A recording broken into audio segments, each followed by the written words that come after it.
What is up, people? It's another Monday. You're welcome back to What They Go On right here at Your Charlie Studios with Karen Jacqueline, your favorite host. You guys already know what they go on from Monday to Friday. We bring you news on what is happening around you in Ghana, Africa, and the world at large. So stay tuned, don't miss a beat, and we are here to give you the news. MrBeast has built 2 new schools in Ghana currently as part of his $1 million project in Ghana. Now let's take a look at some of the details of this particular project. Go check out your new school. Go have fun. What do you guys think of it? Brand new schoolrooms that the kids have never seen before. Come on in. This is their first time seeing their brand new classroom. To think that over 250 kids go to school here in these conditions. I knew I had to go all out for them. Step 1 is repainting the walls. New floor, like brand new. And not only did we fix their old classrooms, but we built them too. So currently he has built 2 schools in 2 different communities in Ghana. Now in the first community, he built a completely new school and then he demolished the old one. So he built the school and then he dug a well for the people. That was in the first community. Now in the second community, he did not demolish the school. He only renovated it and then he built 2 new school blocks for them. He fully furnished it. They have toys. And in addition to renovating the school, he also built completely different school blocks for them. So 2 new school blocks in addition to the old renovated one in the second community. And not only that, he also drilled boreholes for them. He built washroom facilities and he also fully stocked the kitchen. And not only that, apparently they're going to give them free meals for the next 5 years for the school children and the teachers and everybody in the school. Now, according to sources, he has already spent over $500,000 on these 2 projects alone. And he's not done. So by the time he's done, he'll be spending even more than that $1 million. Now, as a Ghanaian who has been to school in Ghana, we appreciate it, honestly, because the schools were looking terrible. Like, I can't even believe in 2026 we have schools like that in Ghana. This big country, we have MPs. Like, what are they doing? To be honest, why do we even have schools like that? I remember like 2 years ago, 3 years ago, you see on the news where like when it rains, some children can't even go to school. Their school buildings don't even have roofing sheets. They don't have windows. They don't have doors. It's just a building. It's just an empty building there. Some don't even have chairs. They don't have anything. So if we see things like that on the news and then we see someone coming in to help remodel old schools, build new school blocks, to be honest, like we are grateful. And he didn't just build. Like as you can see, I'm even hearing that like he built an entire apartment for some of the school teachers who have been like commuting from wherever they live to the school, and like it takes them a long time to get to school. Because of that, he built an apartment, a 2-bedroom apartment for the teachers to live in, so they don't have to travel all the way from wherever they live just to get to school to teach the kids. And if you watch the videos, you can see the kids are really, really happy. They are shouting, they are playing with the toys. Some of them apparently they've never even played with toys before in their life. I really wish I like they disclose the communities that he built the schools in, but right now we don't know what communities. All we know is that they're in Ghana, and I can confirm they're in Ghana because when you hear the teachers talking, like they talk like Ghanaians, so I know that it's in Ghana for sure. So I'm happy for them. It's a good thing, obviously, but like he spent $1 million to do this thing. Ghana, every day you hear projects, different projects. They'll mention $50 million project, $25 million project, then $1 million project. So people are telling me a foreigner can come to Ghana and spend less than $1 million and build 3 school buildings. Because the first one, he built a new one, and the second one, he built 2 new ones and he renovated the old one. So let's say 4 school buildings with less than $1 million. And our government can't do it, or what? Like, I don't understand. The MPs in these communities, these areas, like what are they doing? Because they know the condition that their people are facing. They know, they are fully aware. So why can't we take some of these monies that we are wasting on these unnecessary projects? Some projects don't start, they don't even finish. We don't even know where the money has passed. You hear $50 million project. The projects that they've not even gotten to half.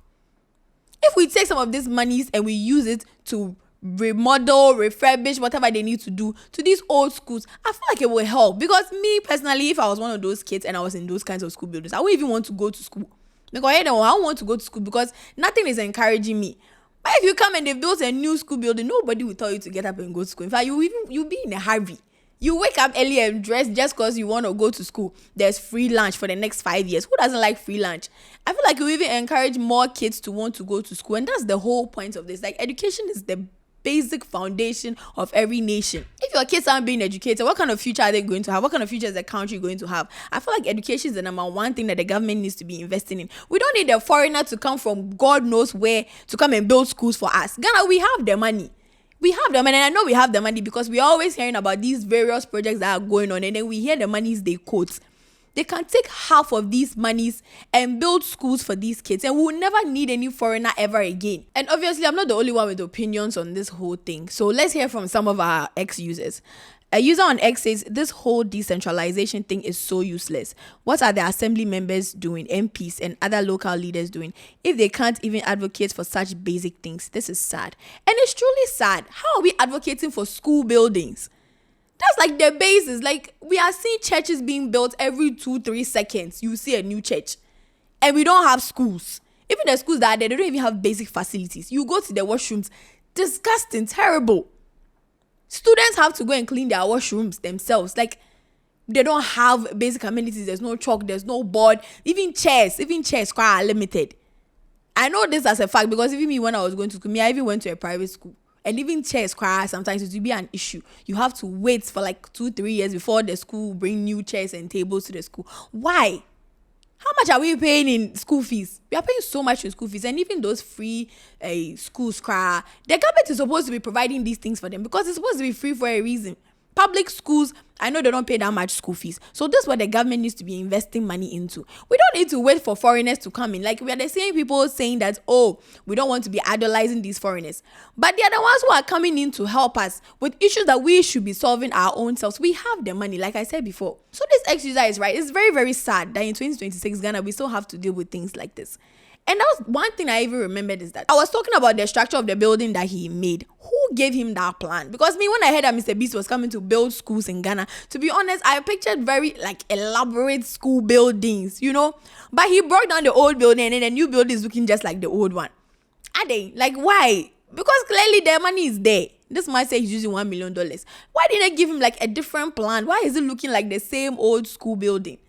Me, I have an issue with that because I just don't get it. Also, Ghana, we have very poor maintenance culture. These buildings that he has made, you will see, it won't even reach 1 year. Because the one that built is not the one who is coming to maintain it for us. If something happens, maybe they need to repaint it or something. We'll see what will happen to those buildings. Because Ghana, we don't have any good maintenance culture. The buildings that were there before, they were not doing anything about them. A foreigner has to come and then rebuild and demolish and renovate and all those things. User on X says, this is all wealth should be about, man. Impact and smiles, not that foolish over speeding along the bridge stretch. And that's so true, because I feel like even Ghanaian individuals, some of them have enough money to put together to build these facilities for their kids. If the government won't do it, I feel like we individuals can do it. Because if MrBeast can come from his country and come and do it, why can't we do it for ourselves?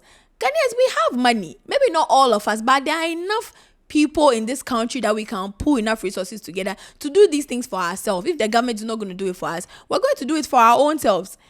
But no, we'd rather spend this on unnecessary things. People go clubbing, spend 20k, 30k, 50k on the table. In one night, that money is gone. I'm not one to tell people what to do with their money because I didn't make it for them. But there's still so much impact you can make with that money if you just skip one night at the club and just like spend our money on kids, or you just go to orphanages, or like try and do something nice. Because if we are doing this thing for ourselves, these white people will not come in here and come and try and act like they are martyrs and they are coming to save us from ourselves. We don't need these white people. We don't need them. Me, I always refer to history. We were fine on our own before they came. They are not saviors. It's just that we don't really know what to do with ourselves, and we are not investing in our own selves. We are being selfish. We don't think about their children. We don't think about the country as a whole. Everybody's just thinking about themselves. That's why we've left this gaping hole for these foreigners to come in and pretend like they are good, all in the name of content. Because MrBeast is not some huge president or minister or something in some country. He's just a regular person. He's a YouTuber. He's a YouTuber who just happens to have made a lot of money. He's making real impact with this money. We can easily do that as Ghanaians, even if we're not going to go around the world like he is doing. In our own country, we can do it. So spending it unnecessarily. Another user on X says, it really saddens my heart when I see something like this, knowing very well we could have done this on our own as a country. The basic things, but no, a certain leader is somewhere stealing crazy amounts of money that can do this 10 times. I hate it here for real. We really do hate it here because it's true. It's true. Every day we are hearing huge amounts of money that are being stolen, and that these funds have been stolen, and that this company is paying this much in revenue, this much in tax. Like, we are always hearing big amounts of money. People are telling me that we can't use those monies to build schools, to build facilities for teachers, for the kids. We can't buy toys for the kids. We can't buy books for the kids. We can. We absolutely can. The selfishness is too much. Like, everybody is trying to, I would say, they are going to create generational wealth, and the country is falling apart. The country is falling apart, but nobody seems to care because at the end of the day, it's not their children that are going to go to those schools. The Consul of Ghana to Italy is also sharing his thoughts on the issue. He said, how do you really feel when you see this kind of thing? Maybe I'm the wrong way round. I've done a lot of charitable work in my life, but I've always been ashamed to show it like this. I found it offensive to the dignity of the people who receive it, but maybe I need to reconsider my opinion. MrBeast is a YouTuber. That's what they do. They go out there, they create content. This thing that we are seeing that is really impacting people's lives, to him, it's content. Yes, it's impacting people's lives, but that is his job. He's supposed to make money. Where do you both think he got the $1 million from? It's not from the Ghana government. It's from his own pockets, from his own organization, whatever donations people made to him. It's from his own resources, his own people. He took his time, he took his energy to come here. Of course, he's going to make a video about it. That is his job. So if you want somebody to come and do something free for you and then the person shouldn't even take any videos. No. If we don't want people to be exploiting our people, we should do those things our own self. Still on the topic of schools, the Vice Chancellor for the University of Professional Studies, Accra, UPSA, Professor John Kweku Mensah Mauto, reminded the fresh students during their orientation to follow the university's prescribed dress code. He emphasized that students are required to wear official uniforms from Monday to Thursday. So we'll take a look at the video. Please, from Monday to Thursday, formal. As for Monday, the gentlemen, you have no option than to be in your professional wear. You have to be in your jacket and your tie. You have to tuck in. Did you hear that? Did you hear that? You heard it or not? You will comply. Me personally, I went to UG, and in UG there's no strict dress code. You can wear whatever you want, and it was quite a sight to see, to be honest. If you went to UG, you can relate, but people just wore whatever. There's no restriction. But then again, UPSA is what, University of Professional Studies. So personally, I don't think it's ridiculous that you're supposed to dress professional to school at all times. It's in the name. If you didn't want to dress professional, why are you going to UPSA? I don't understand. But, I have my opinion. People have their own opinions. So let's hear what some people have to say about it. So a user on X says, Prof. Mauto be one solid guy, but this talk on strict dress code for university students is beneath him. As a relatively young academic, he should be the voice of dynamism and change instead of taking entrenched positions on these matters. Personally, I feel there's a reason why they're supposed to be dressing professional, right? They are training you for your future career. So if you are in school and you're being asked to dress that way, I feel like it's just, preparing you for the future, because you can't start working and say, oh, you want to change how you dress. It doesn't matter how you dress. No, unfortunately, the way you dress matters, especially in certain occupations. You can't just, you are a banker. What do you want to wear to work? Jeans and a top? No. You have to dress professional at all times in the workplace. So if they are training you like that in school, personally, I feel like it would be easier for you to even take it into your daily life when you do get a job after uni. So personally, I don't think there's anything wrong with that. I don't think it's a cake or anything. Even if it is a cake, it's still relevant, because banking people, their uniform hasn't changed. The bankers, the big people, their dress code has not changed. Even if it's a cake, it's professional. And that's what people want to see. They want to see you looking serious. Nobody's come to give their money to you if you look haphazard. They don't even trust you. They do not trust your organization.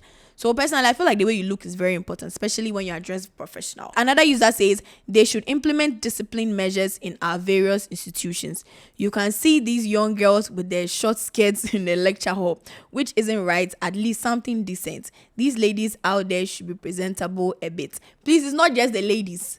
It's not just the ladies. Please, every small thing people want to attack the ladies as if we just want to be wearing skimpy dresses around. Ghana is hot.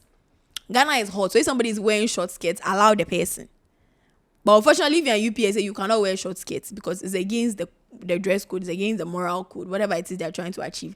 It's against that. Why you people should stop attacking the ladies. The gentlemen are also packed with their autofista and things. That one too is not professional. Me, I'm not going to give my money to a man that is doing autofista. So it's not just the ladies. The professionalism is not just for ladies. It's for both men and women. It's for both ladies and gentlemen. Another user says, I support anything that will inculcate discipline, but jacket and tie in this hot climate is unnecessary. Some students commute from various parts of the city to campus in public transportation.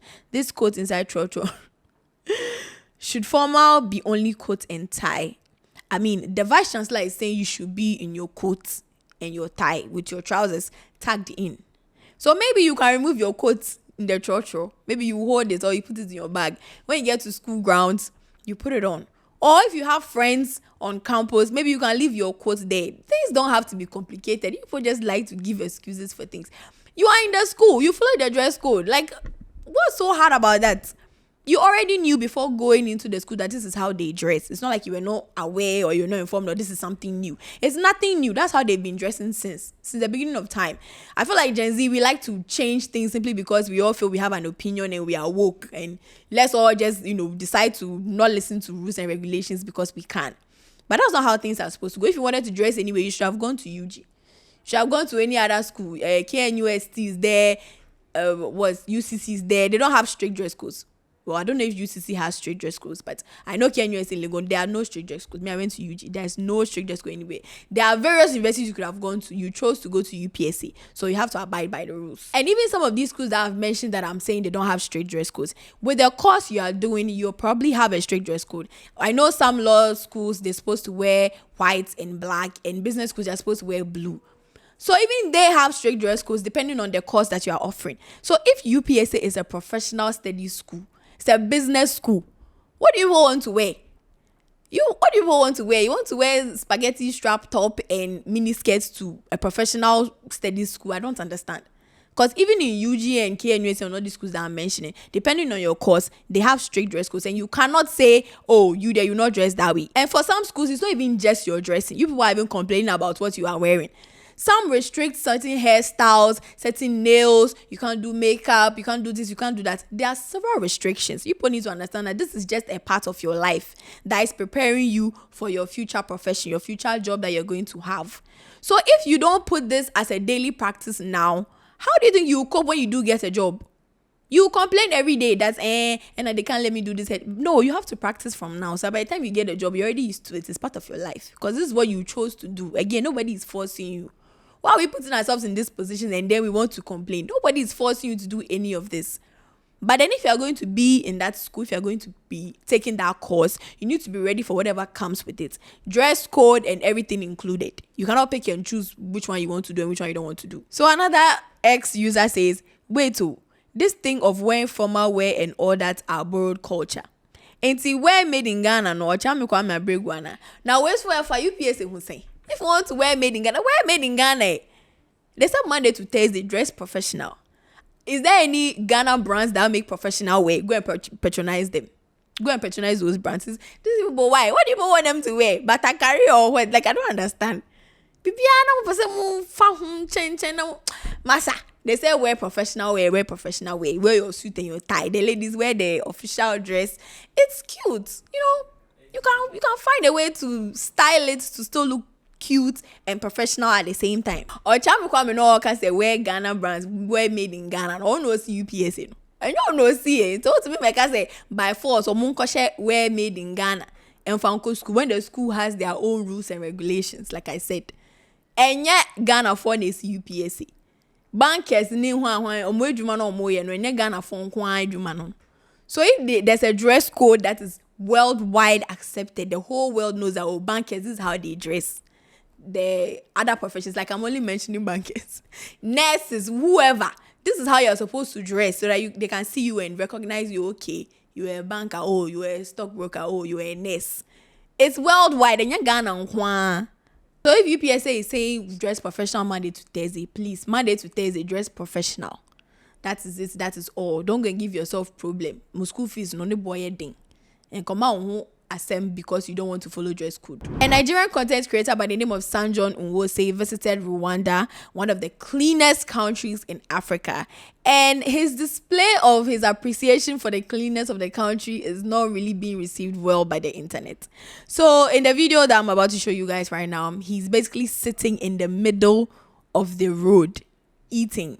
And he's just like talking about how clean, like the place is so clean, you can literally just sit here and eat. So he just sits down in the middle of the road and he's just eating his meal and just talking about how clean it is. That's the premise of the entire video. Garikamu Rwanda, oh, Hundu Rwanda, bro. What do you mean what I'm doing here, bro? Rwanda is the cleanest city in the whole world. Rwanda is the cleanest city in the whole world. I can decide to sit anywhere, sleep anywhere, relax anywhere, do whatever I want. Bro, can't you see? Rwanda is clean. Jesus. Listen, look. Did you see any deaths? Let me tell you something. Rwanda government should ban people from wearing shoes, walking on the streets in Rwanda. They should ban people from wearing shoes because Rwanda is cleaner than most people's houses in New York. Rwanda is cleaner than most people's houses in New York. Bro, hey, Rwanda is clean. Garikamu Rwanda, oh, the land of many hills is beautiful. People are not taking it well. Nigerians, Rwandans, the whole world, everyone who has seen that video, they're not really taking it as well as I'm assuming he would have hoped they would take it. Because I'm sure maybe when he made that video, he was expecting people to be happy, saying that, oh wow, the place is actually really, really clean. But nope, they're criticizing him hard. The Rwandan National Police themselves have weighed in on this particular video. In their tweets, they say, hello. While we appreciate the good intentions behind this clip, recording content in the roadway is unsafe and violates road safety regulations, as it puts road users at risk. For everyone's safety, we advise that filming be done in safe areas. Thank you. And they're right. Fine. The country is the cleanest, safest country in the world or in Africa, or however you want to put it. That does not mean go and sit in the middle of their road and film content of you eating. First of all, that's very unsanitary. Number two, you are saying the place is clean. It's clean because they don't do things like that. Did you see people just eating randomly by the roadside, sitting on the road eating? Like there are other ways to tell people how much you appreciate how clean it is. If you want to exaggerate, there are several ways to go about it. You don't have to go and sit in the middle of the road because, as the police is saying, it's very unsafe. Where cowboys say anchor, it will not be a problem. Meanwhile, you took your body there by your own self to go and sit there in the middle of the road to film. For what reason? I feel like sometimes content creators just make things for people to talk about, but don't do that at the risk of harming yourself or harming other individuals. I feel like that's where people take it too far. He's on X is weighing in as well. I say, I just know he's Nigerian, loud, ignorant, and disobeying the rules and regulations of the country he's in. If Rwanda keeps letting them in, Nigerians will turn the country into filth and destroy everything. Oh, dang. So because one Nigerian has done something, so now the whole country will turn the place to filth. I don't know, I'm alive to say. But then again, this is not a good look for Nigerians. Because why are they saying that? Because they know he's Nigerian because he's loud, ignorant. Unfortunately, that's a very, very bad rep for Nigerians. And he's proving them right. Because why would you even do that in the first place? For no reason. No reason at all. Oh. So you can't just view the people, record how clean the place is. Just record the roads and record whatever you want to record to show that the place is clean and safe. Must you sit in the middle of the road? Another user says, we as Nigerians need to respect other people's culture. Africa is huge and every region has its own unique norms. Yes, if you can't do this in your country, don't go and do it in another country simply because you claim that that place is clean enough to do that at. It's still wrong. Even if it's a clean country or a dirty country, don't go and sit in the middle of the road and film yourself eating. Anything at all could have happened to this guy. Anything at all could have happened to him. He didn't look like he had a huge team around him of security that maybe will stop him from getting into any type of accident. It's just him and the cameraman. Anything could have happened. Some car could have come from nowhere and come and hit both of them. It's very, very unsafe. Also, you eating there, like, what are you trying to do? People don't do that on a regular. Why would you even do that? Why would I even okay to do that in the first place? Like, are they? Clean. What could do? Then like, Nigerians, you people are creating a bad rep for yourself. There might be some Nigerians who wouldn't even do that. But because you are doing that now, they've tagged the entire country as somebody who would do that. And now they are saying they don't let them in the country. Are they? Africa, we are one. We're supposed to be able to go and come freely, whichever country you want to go to. You're supposed to go and come freely without the country being afraid that you are coming to ruin whatever aesthetic they are trying to build for themselves. So please, let's be wise. If you go to someone's country, you know how to behave. When you're in your own country, you know how to behave. Let's act accordingly. So that is what I have for you today. Let me know what you guys think in the comment section. Don't forget to like, comment, share, subscribe, and I'll see you guys in the next video.